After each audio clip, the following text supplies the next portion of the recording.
Terima kasih kepada yang sudah hadir di kelas. Eh, Pertama saya ucapkan selamat pagi menjelang siang, salam sejahtera, Om Santi Santi Om. Namo Buddhaya, salam kebajikan, rahayu rahayu rahayu untuk kita semuanya. Sekarang kita ini ya, coba masuk ke materi, tapi masih permulaan dulu ya, masih perkenalan dulu. Apa sih riset itu, gitu ya? Eh, Baik, jadi sebenarnya penelitian itu dilakukan oleh berbagai macam profesi ya. Kalau Anda nanti jadi apapun, pasti Anda melakukan proses penelitian gitu ya.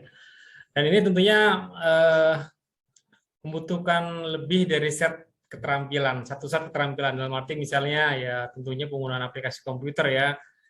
Udah gitu nanti mungkin Anda harus tahu apa bila Anda mengerjakan eh, pengolahan data, pasti Excel, paling nggak Excel gitu ya, Excel pasti harus menguasai itu dan yang lain sebagainya. Belum itu baru keterampilannya, belum pengetahuannya. Nah, riset itu sebenarnya cara berpikir secara kritis ya, apa yang kita kerjakan atau pekerjaan profesional kita. Jadi tentunya kita kalau bekerja sebagai profesional pasti kita membutuhkan pemikiran kritis ya agar pekerjaan kita berhasil sukses ya. Riset juga merupakan kebiasaan mempertanyakan segala sesuatu yang Anda kerjakan gitu ya. Nanti Anda amati ya, temukan jawabannya. Terus bagaimana nanti setelah Anda menemukan jawaban itu Anda melembagakan supaya nanti menghasilkan output pekerjaan yang baik, efektif, efisien, misalnya begitu ya. Oke. Lalu sebenarnya kita juga melakukan proses penelitian sehari-hari gitu ya.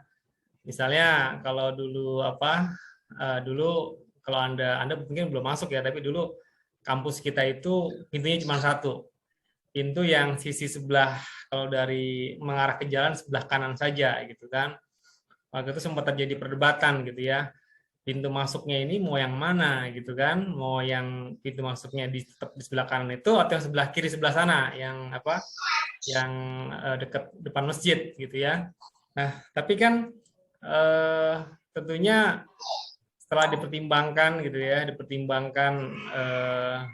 mungkin ada mahasiswa atau sivitas akademika dari Bayangkara, dosen, staf yang rumahnya putar balik, dalam arti putar balik ke arah ini ya, ke arah stasiun gitu ya, sehingga akhirnya supaya mutar yang nggak terlalu jauh, pintu masuk ada di sebelah sana depan masjid, pintu keluar ada di sebelah depan gedung Sukamto ya. Jadi begitu yang mau mengarah ke stasiun tinggal putar balik. Itu sebenarnya termasuk proses berpikir gitu ya. Cuman apa sih yang membedakan antara proses sehari-hari dengan yang penelitian gitu ya. Nah, sebenarnya ini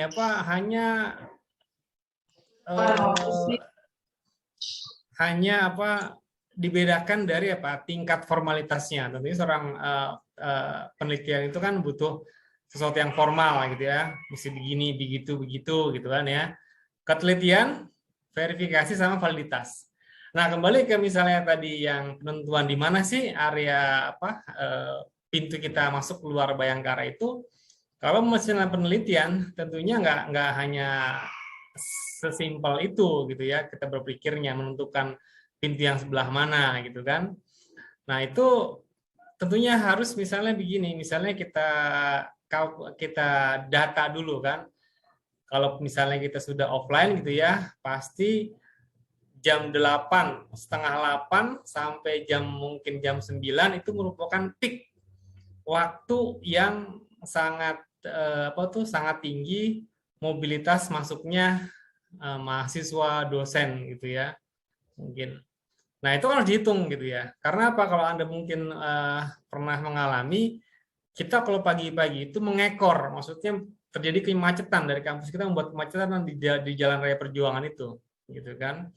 Nah, ini kan tentunya kan kalau misalnya kita mau teliti seperti tadi ya, berapa kendaraan yang masuk per jamnya gitu kan, berapa mesin yang yang mesti kita sediakan supaya tidak terjadi antrian gitu ya. Nah, jadi bedanya seperti itu. Tapi sebenarnya kita melakukan proses penelitian itu sehari-hari. Jadi kita ada sesuatu yang udah bisa kita, ini sih nggak usah butuh penelitian nih, bisa ini seperti ini pasti nih kesimpulannya, gitu kan. Generalisasinya kayak seperti ini. Tapi kalau dalam penelitian itu kita harus membuktikannya ya, ada formalitasnya, ada pembuktiannya secara ilmiah, gitu ya. Jadi perbedaan antara kegiatan penelitian sama non penelitian itu harus memenuhi persyaratan ya, tentunya dari pakem yang sudah ditentukan. Next. Nah, kalau riset sendiri, kan bahasa Inggris itu ya, research ya, dan search gitu ya. Jadi kalau itu kan sebenarnya ulangi lagi gitu ya, again, atau cara yang berbeda, atau lebih lagi gitu ya. Jadi kita udah menemukan sesuatu, kita harus terus dig into deep gitu ya, menggali lebih dalam lagi gitu ya. Itu search-nya ya pencarian ya. Pencarian, oh ini ada yang belum di-add. Oke ya. Ya, terima kasih Z-nya. Udah saya add ya, udah saya admit ya. Oke, selamat bergabung yang baru bergabung. Jadi pencarian atau search itu memeriksa dengan seksama dan hati-hati ya, untuk mencoba, menguji, menyelidiki tentang studi yang sedang kita lakukan gitu ya. Bila kedua kata tersebut disatukan, maka kurang lebih artinya adalah menguraikan, mendeskripsikan studi yang cermat, sistematis, sabar, investigasi di beberapa bidang pengetahuan yang dilakukan untuk menyusun fakta atau prinsip-prinsip. Ini kalau kita satukan antara re and search ya. Lalu, nah, jadi kalau bahasa Inggrisnya itu, jadi riset adalah investigasi atau penyelidikan secara terstruktur, struktur inquiry ya, that utilize acceptable scientific methodology. Jadi menggunakan metodologi penelitian yang dapat diterima untuk solve problem, untuk menyelesaikan permasalahan. Tadi sebenarnya permasalahan kita tuh sebenarnya kalau cari-cari kalau penelitian sebenarnya cari-cari masalah gitu ya. Anda skripsi sebenarnya cari-cari masalah gitu. Masalah apa sih di bidang Anda ya, misalnya lingkungan, masalah apa sih yang harus kita atasi? Nah, makanya ini solve problem di sini. Dan juga create new knowledge. Jadi menciptakan, membuat pengetahuan baru gitu ya. Jadi kalau Anda baca buku itu disebutnya body of knowledge ya. Buku itu biasanya sudah mencakup berbagai segala sesuatu tentang ilmu gitu ya. Tapi buku ini kan pasti kan namanya sains kan berkembang ya. Nah, dengan penelitian Anda tersebut nanti diharapkan Anda dapat menambah itu body of knowledge ya, yang belum diketahui pada buku terbitan misalnya 2021, Anda menemukannya ya, Anda perbarui nanti di buku terbitan 2022 misalnya begitu ya. Nah, karena dia harus menggunakan scientific metodologi yang dapat diterima. Nah, nanti metodologi sama metode beda lagi tuh, gitu kan. Nah, nanti kita akan belajar sendiri apa itu framework, metodologi, metode, gitu ya. Nanti kita belajar ya. Silakan Anda sekarang terima dulu definisi yang saya paparkan di slide ini, gitu ya. Atau riset adalah proses mengkolek ya, mengumpulkan, menganalisis, menginterpretasi data untuk menjawab pertanyaan. Ya. Jadi ujung-ujungnya pertanyaan gitu ya. Tapi arti apa definisi riset yang baik yang di atas tadi bukan hanya menjawab pertanyaan, tapi juga meng-create suatu pengetahuan baru. Nah, lalu untuk memenuhi syarat penelitian, jadi harus memiliki karakteristik tertentu gitu ya. Nah, di sini ada dapat dikontrol, teliti, sistematis, valid dan dapat diverifikasi, empiris sama kritis gitu ya. Nah, kalau kontrol itu mengatur penelitian dengan meminimalkan efek-efek faktor lain yang mempengaruhi hubungan, gitu ya. Jadi kebetulan metodologi saya benang merahnya adalah sumber data saya adalah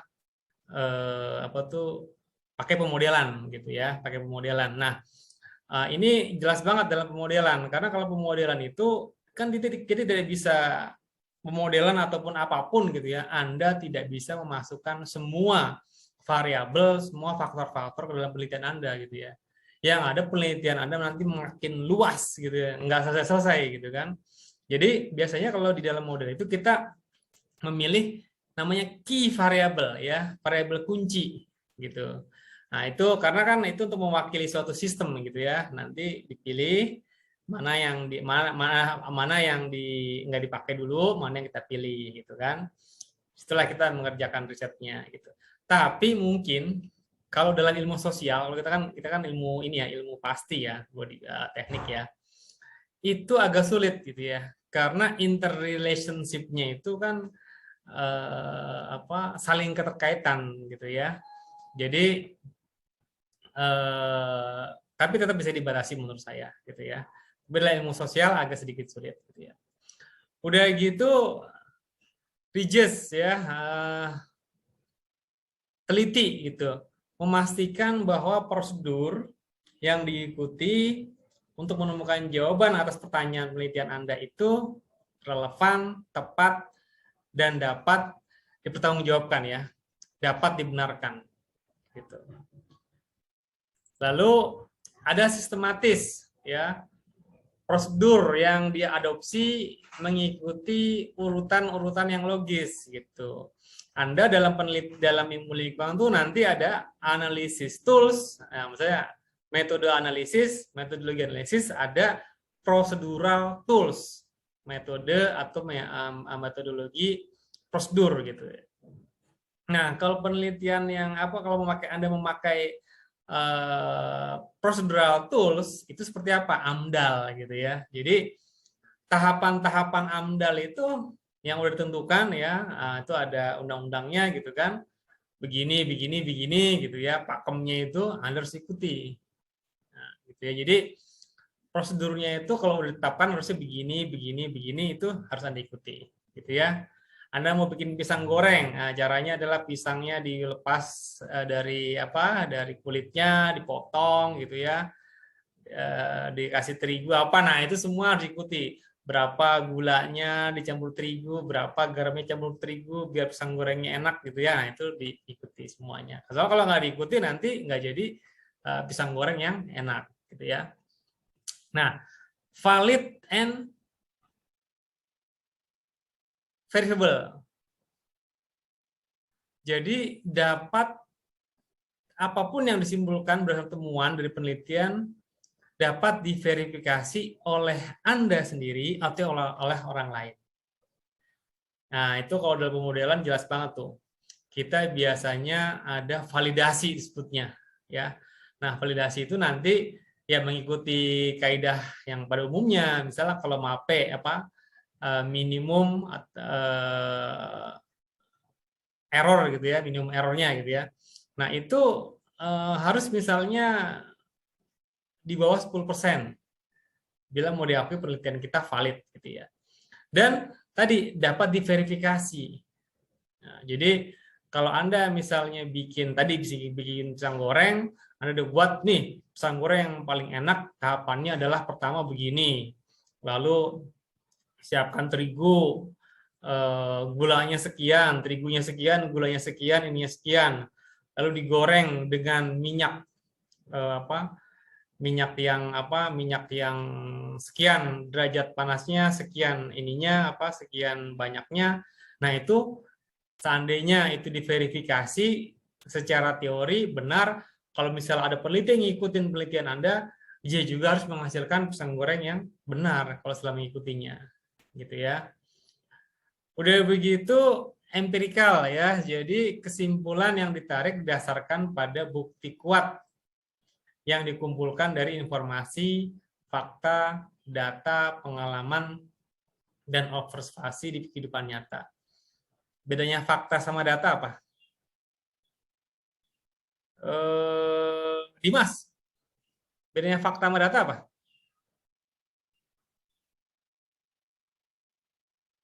Halo? Waduh, saya ditinggalin, tinggal makan siang nih saya. Dimas yang mana ya Pak? Maaf, klarifikasi dulu. Dimas Fauzan.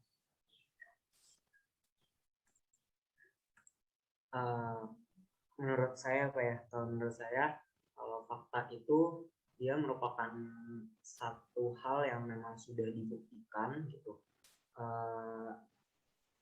baik dalam bentuk dari dalam bentuk penelitian maupun riset gitu. Kalau misalkan data itu merupakan hasil perolehan dari satu penelitian yang belum tentu hasilnya itu beneran valid gitu. Oh, jadi gitu. Kalau saya simpulin sih, kalau fakta itu udah termasuk ke dalam data yang memang sudah dibuktikan kebenarannya. Iya, iya, iya. Iya, iya, iya. Kalau menurut saya begini, jadi kalau fakta itu yang yang kita lihat, kita amati fenomena di lapangan itu benar gitu ya, maksudnya benar gitu. Misalnya matahari terbit dari timur terus terbenam di barat, faktanya seperti itu gitu kan. Nah, nanti datanya itu adalah kumpulan tulisan-tulisan yang dibukukan dari fakta-fakta tersebut gitu ya. Kalau Anda misalnya di mana di Bekasi misalnya ya, dekat kawasan industri, Anda melihat fakta-faktanya nih. Ini kayaknya kok air sungai nih kayaknya nih pasti tercemar nih karena kok warnanya hitam bau gitu ya. Faktanya seperti itu Anda lihat gitu. Nah, lalu Anda buktikan, Anda cek COD-nya, BOD-nya, lalu Anda tulis sebagai laporan laporan pengamatan lapangan Anda. Nah, itu yang Anda tulis itu data gitu ya. Jadi ini definisi simpel, tapi kita harus paham ya antara fakta itu apa, data itu apa, gitu ya. Ya udah, oke, Dimas. Next. Nah, riset tipe-tipenya itu kalau secara aplikasinya itu ada pure riset ya. Jadi riset murni gitu ya. Sama apply riset ya. Jadi kalau pure riset itu tadi yang saya bilang untuk menambah pengetahuan yang udah ada, untuk memperkuat metodologi yang sudah ada. Jadi biasanya ini dilakukan oleh orang-orang sains ya, sains gitu. Jadi makanya di profesi dosen pun dibedakan tuh. Nah, kalau saya yang di Fakultas Teknik ya, saya kan Dr. Eng Ibnu Susanto ST Eng gitu ya. Nah, itu dianggapnya linier gitu. Tapi yang misalnya ada teknik kimia, ada kimia MIPA MIPA ya, yang dari yang lulus dari MIPA itu beda ya. Jadi antara teknik dan sains itu beda gitu. Makanya dalam Fakultas Teknik, dalam kedosenan diatur sama Dikti, yang kalau yang dianggap linier adalah dosen yang misalnya bergelar teknik, terus ditaruh di mengajar di teknik, udah gitu melakukan penelitian yang terkait dengan bidangnya gitu ya. Nah, Nah, biasanya kita orang-orang teknik ini sudah mengembangkan aja inovasi-inovasi yang udah ada gitu ya.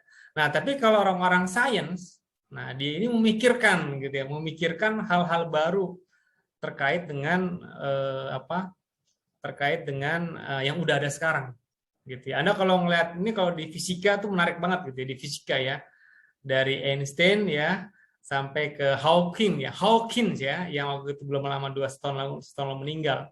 Itu dia teori-teori mengenai alam semesta itu ini banget gitu ya, tapi ya itu masih teori gitu ya. Ya ada sih dasar pendukungnya gitu. Nah, mereka lah itu yang mengembangkan ini pure research gitu ya.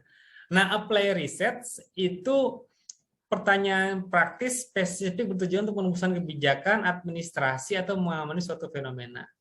Kalau Anda tahu saya kasih juga tentang kebijakan-kebijakan bagaimana penanganan COVID ya, bagaimana kebijakan vaksin, bagaimana kebijakan PSBB ya.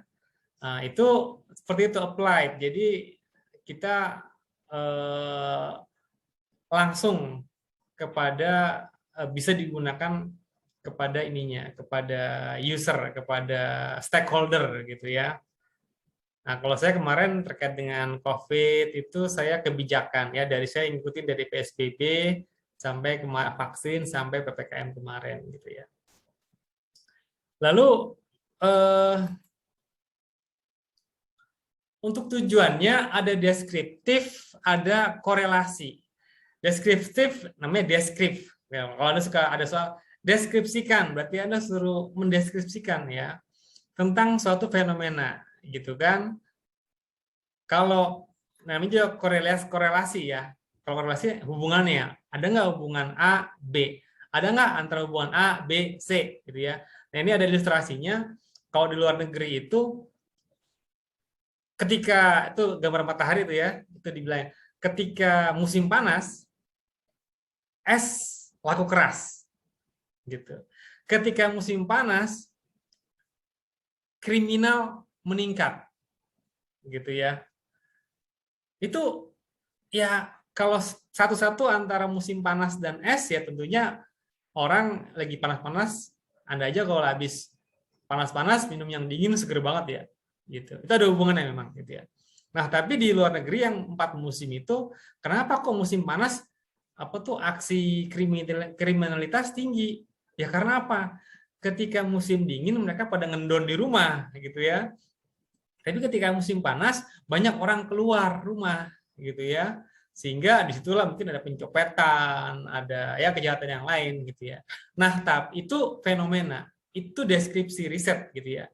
Tapi apakah antar es krim dengan dengan pencurian ini es krim meningkat, pencurian meningkat, benar nggak sih gitu ya? Nah itu korelasinya bagaimana? Gitu. Ada nggak korelasinya? Gitu kan?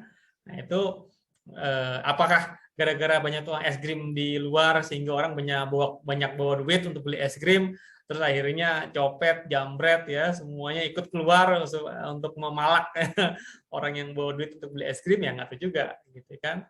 Nah yang jelas kalau ada matahari, ada musim panas, pembelian es krim meningkat, terus tumbuh-tumbuhan juga makin, kalau di sana ada musim gugur ya, ada musim semi, ada musim panas. Ketika musim panas kan tumbuhan itu berkembang ya. Ketika musim dingin tumbuhan itu kan musim gugur gitu ya. Jadi dia dorman disebutnya. Apakah antara tumbuhan yang berkembang gitu ya, daun-daunan tumbuh segala macam, ada hubungan sama es krim? Ya nggak ada gitu kan. Nah inilah contoh dari deskriptif riset sama kolerasi riset gitu ya. Oke. Udah gitu ini ada explanatory, ada explore ya. Jadi explain ya. Explain itu menjelaskan bagaimana hubungan antara dua atau lebih dari aspek suatu fenomena, suatu yang terjadi di kehidupan sehari-hari di masyarakat. Kalau eksplorasi, nah kita mengeksplor kemungkinan daerah ini atau yang tempat studi kita ini belum banyak ininya belum banyak penelitian tentang itu sehingga kita harus mengeksplornya gitu ya. Nah, dalam praktis penelitian itu biasanya kita menggabungkan antara tadi ya deskriptif, korelasi sama explain. Mengexplain, explanatory gitu ya. Jadi kalau kita bandingkan ya antara deskriptif, explanatory sama exploratory. Jadi deskripsi, menjelaskan, explain sama explore ya, mengeksplor, menggali lagi, investigasi lebih dalam lagi gitu ya. Pendekatan riset yang digunakan untuk deskriptif terstruktur. Kalau explain itu kan itu sangat terstruktur. Kalau explore tadi namanya kita belum tahu banyak mengenai hal tersebut, mengenai daerah tersebut, ya itu nggak terstruktur, bebas aja, gitu ya. Apa yang mau kita dalami, apa yang kita mau ketahui, ya udah. Kita ini yang keduanya, kita bisa ngajukan pertanyaan-pertanyaan penelitian, gitu ya. Kalau yang itu untuk explore, kalau yang untuk explain bisa dilakukan menggunakan hipotesis tadi kan, hipotesis. Tadi Anda memiliki hipotesis bahwa ketika musim panas pembelian es krim akan meningkat gitu kan. Nah, itu Anda hipotesis tinggal dibuktikan di lapangan benar nggak gitu kan. Berarti Anda mungkin bandingkan gitu kan. Penjualan es krim pada musim dingin dan musim panas ya jelas beda gitu ya. Nah, udah gitu kalau deskriptif Anda mengajukan pertanyaan penelitian sama dengan explore. Kapan dilakukan? Nah, kalau deskriptif itu tahap pengambilan keputusan selanjutnya. Anda sudah punya gambaran, sudah punya kebijakan sebelumnya. Nah, Anda mau lebih detail lagi, dalam lagi, Anda melakukan itu untuk pengambilan keputusan selanjutnya. Udah gitu, kalau explain sama. Nah, kalau explore, nah ini barulah ini dilakukan biasanya untuk sebelum kita melakukan pengambilan keputusan, gitu ya. Oke, lalu mode pertanyaan, ya. Ini sebagainya kalau ada struktur pendekatan secara terstruktur sama tidak terstruktur, gitu ya. Kalau pendekatan struktur itu biasanya diklasifikasikan sebagai penelitian kuantitatif. Biasanya kita ini teknik kuantitatif. Output kuantitatif itu yang oleh angka-angka itulah pokoknya ya. Ada angka-angkanya ya, ada hitung-hitungannya gitu ya. Menghasilkan angka-angka, nah itu kuantitatif ya. Udah gitu kalau terstruktur biasanya sebagai penelitian kualitatif. Ya, penelitian kualitatif ya itu misalnya kayak Anda survei ya, terus nanya interview gitu ya. Pokoknya ini biasanya bidang sosial ya. Ada kuantitatif, kualitatif. Ini ada kuantitatif, kuanti. Itu angka-angka lah gitu ya. Nah, terus untuk penelitian biasanya kita menggunakan kualitatif dan kuantitatif pendekatannya. Kalau saya sekali lagi karena saya menggunakan modeling, itu saya kualitatif dulu. Kalau Anda ngelihat paper saya tentang kayak vaksin gelombang kedua kemarin gitu ya, itu kan saya bikin ini dulu secara kualitatif. Bagaimana sih fenomena di lapangan saya gambarkan, gitu kan? Ada kebijakan vaksin yang sudah divaksin 2 kali vaksin ya. Setelah itu nanti dari yang sudah 2 kali vaksin itu karena vaksin ada efikasinya, mungkin kalau pakai Sinovac yang 60% kebal, yang 40%-an itu nggak kebal, sehingga yang nggak kebal itu masuk lagi ke dalam populasi rentan gitu kan ya. Nah, itu dipikirkan secara kualitatif.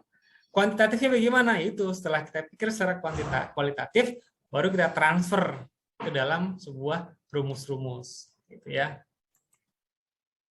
Nah, ini step dalam riset ya. Kita formulasi, kita ekstensif pokoknya ada teratur terus tuh dibaca terus terkait yang kita dalami. Udah gitu kita menentukan objektif, udah gitu kita memprepare, menyiapkan riset desain kita bagaimana, kalau butuh sampelnya apa gitu ya, lalu kita ambil data, koleksi data, lalu kita generalisasi dan kita interpretasi. Apa sih insight understanding dari data tersebut ya? Udah gitu baru kita siapkan report. Begitu ya sih simpelnya ya dari penelitian. Nah, jadi penelitian ini sebenarnya seperti Anda melakukan suatu perjalanan, gitu ya. Ada dua keputusan penting yang harus Anda ambil. Pertama adalah jawaban apa yang Anda mau temukan, gitu ya. Tadi cari-cari masalah kita sebenarnya. Kalau penelitian itu cari masalah. Apa sih masalah ini? Jawabannya bagaimana sih itu? Tentuin dulu, ya. Reset question-nya, gitu ya. Anda mau menemukan jawaban apa nih? Gitu. Udah kedua gitu, bagaimana caranya kita menemukan jawaban tersebut, gitu. Jadi setelah Anda buat reset question, Anda harus bikin jalan. Jalan inilah yang disebut dengan metodologi. Ya, makanya metodologi penelitian itu menjadi hal yang penting yang Anda harus kuatkan di situ. Gitu ya. Saya rasa ini aja dulu. Saya buka pertanyaan. Kalau enggak, saya lanjutkan dengan contoh penelitian yang dihubungkan dengan kepercayaan kita. Sampai sini ada yang bertanya? Halo? Lanjut, Pak. Lanjut. Oke, ya. Oh, sebelum dilanjut, ntar dulu, karena waktunya sedikit lagi, saya harus mendokumentasikan yang sudah hadir. Sebentar ya.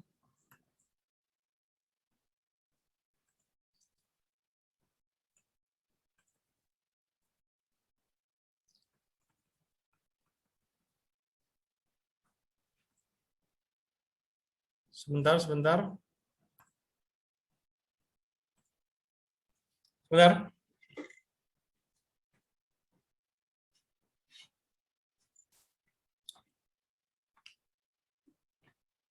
Ayo, sambil diisi kalau ada yang mau nanya.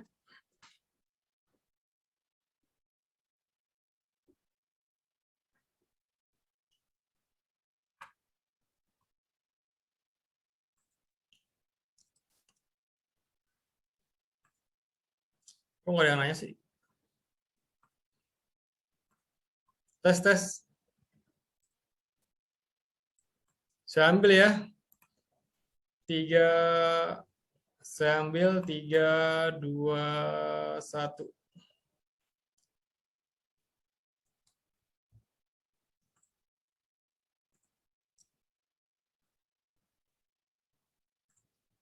Oke, sekali lagi.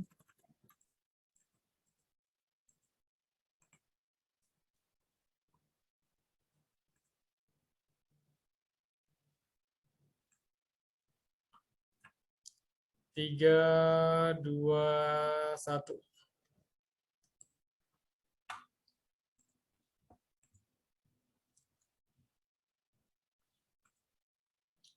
Oke.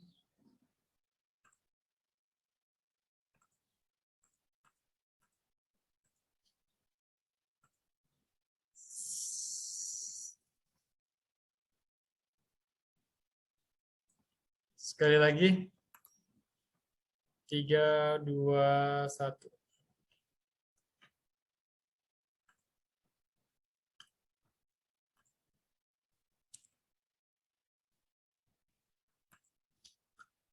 Oke, kayaknya kita cukup sampai di sini ya. Sekali lagi terakhir ada yang mau bertanya? Dari saya belum ada, Pak. Baik, kalau begitu terima kasih atas kehadirannya pada perkuliahan kali ini. silakan Anda lanjutkan dengan perkuliahan atau rencana Anda berikutnya. Saya tutup, terima kasih. Assalamualaikum warahmatullahi wabarakatuh.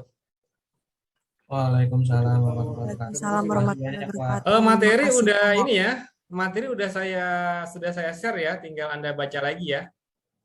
Oke Pak, siap. Ya Terima kasih. Pak, terima kasih. Terima kasih. Itu dikerjain semua Pak. Gimana? Yang tugas itu dikerjain semua Pak. Ya, nggak usah, enggak ya. Kalau Anda sudah hadir di sini nggak usah. Itu nanti ada tugas yang memang wajib. Kalau sekarang ini yang sudah hadir tidak usah. Kalau yang tidak hadir sekarang silakan diisi. Kalau nggak diisi, nanti saya tandai nggak hadir di SIA, gitu ya. Jadi ya bagi yang teman-teman yang nggak hadir, silakan suruh isi tugasnya ya. Kalau Anda yang udah hadir tidak usah. Baik, jelas? Jelas Pak. Jelas, baik. Yang wajib ada tulisannya ya Pak. Gimana? Nah, ada wajib atau saya nanti saya kasih tahu, ya. Biasanya asinkroni biasanya. Baik Pak. Baik, ya. Terima kasih banyak.